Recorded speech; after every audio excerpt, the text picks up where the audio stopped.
बनना है तो सूरज जैसा जलना होगा, नदियों सा आदर पाना है तो समुद्र छोड़ बाहर निकलना होगा, नदियों सा आदर पाना है तो पर्वत छोड़ बाहर निकलना होगा।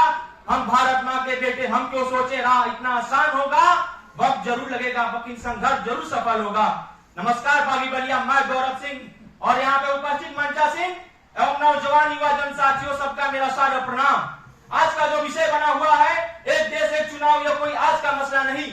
1952 और 1969 के समय इसके आधार पर चुनाव हुआ था और आज हमारे महान यशस्वी प्रधानमंत्री श्री नरेंद्र दामोदर मोदी जी का जो सपना है, एक देश एक चुनाव के क्रम में आगे बढ़ता जा रहा है। उन्होंने एक कमेटी का भी गठन किया जिसका अनुयायी रामनाथ कोविंद जी के द्वारा किया जा रहा था।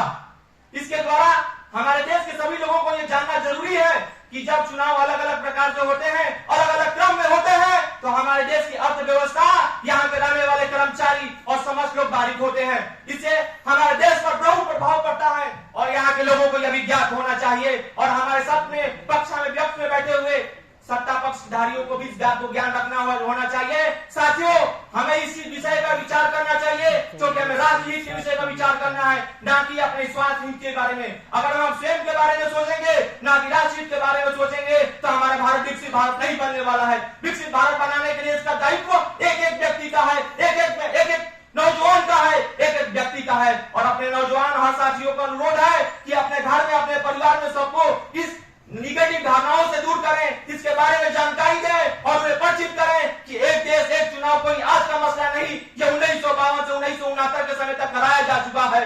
और आज भी मैं बताना चाहता हूं समस्त लोगों से, जो विपक्ष में बैठे हुए लोग हैं और आज के समय जो हमारे समय धारा बोलते रहते हैं, ऐसे इस पर टिप्पणी करते रहते हैं, उनको भी ज्ञात होना चाहिए जब हमारा भारत का अर्थव्यवस्था मजबूत होगा तभी हमारा देश जो है विश्व गुरु बन सकता है, विकसित भारत बन सकता है, हमारी देश नई ऊंचाइयों को प्राप्त कर सकता है। इसीलिए हम समस्त लोगों का दायित्व बनता है कि हम अपने देश को विकसित बनाने के लिए प्रयास करें, ना कि इसका विरोध करें। और विरोध होता जाता है तो हम सभी नौजवानों को इसको देखकर बहुत ही कष्ट महसूस होता है, क्योंकि हम नौजवान देखते हैं अपने आने वाले 2047 को भारत को विकसित भारत बनाना है, ना कि इसको पीछे ले जाना है। तो समस्त लोगों से मेरा सारा अनुरोध है कि प्रयास करें ताकि भारत विकसित भारत बन सके। जब भारत विकसित भारत बनेगा तो हमारा देश उज्जवल होगा, हमारे नौजवान आगे बढ़ेंगे, हमारा देश आगे विकसित होता जाएगा। और मैं आप साथ ही साथ अटल जी की कुछ बात किया कहना चाहूंगा कि अटल जी ने कहा था एक बार कि जो भारत है,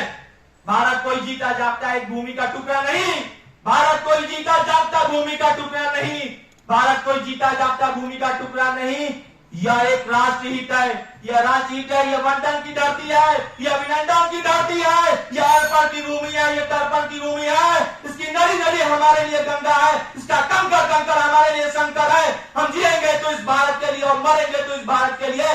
मरने के बाद भी गंगा में बैठी हुई हमारी यात्रियों को कान लगाकर सुनेगा तो सिर पे किया हुआ जाएगा, भारत माता की जय, भारत माता की जय, जय जवान जय किसान।